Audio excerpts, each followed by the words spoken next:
For today's video ay magluluto ako ng dinengdeng ng Ilocano. Ang tawag namin dito guys ay buridibod. Masarap ito. Ang mga sangkap ay patani, sigarilyas, halukon, di ko alam kung anong Tagalog nito guys. Bunga ng malunggay, tapos talong.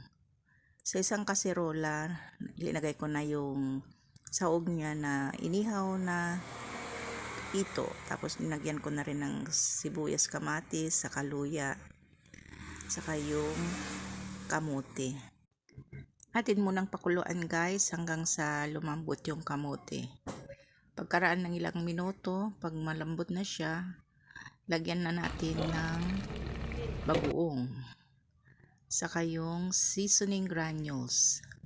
Saka tanggalin muna natin saglit yung sahog niya guys para hindi siya madurog. Sit aside muna natin siya. Kasi nga itong hito, madali lang siyang madurog. Namiss ko itong dinengdeng na ganito guys kasi matagal na naman akong hindi nagdinengdeng ng ganito, nagluto ng ganitong gulay. Isunod na rin nating ilagay yung patani.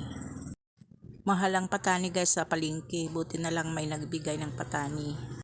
Takpan ulit natin guys at pagkaraan ng ilang minuto, atin mo namang buksan at ilagay yung malunggay, bunga ng malunggay. Kahit itong bunga ng malunggay guys, mahal din.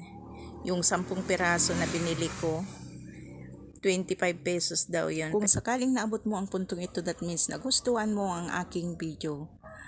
Kaya paki-like and share mo na rin para makita rin ng iba. At kung hindi ka pa nakapag-subscribe sa aking YouTube channel, Estrella Vlog, mag-subscribe ka na para updated ka palagi sa aking mga ina-upload. Linagay ko na rin guys yung sigarilyas sa talong. Tapos pagkaraan ng ilang minuto, ilagay na rin natin yung halukon. Masarap ito guys na gulay. Siguro sa iba hindi nila inuulam ito pero sa amin masarap ito. Sa palengke nga mahal ito. Yung isang tumpok nila, yung kukunti lang 20 na raw. Ito marami na ito eh.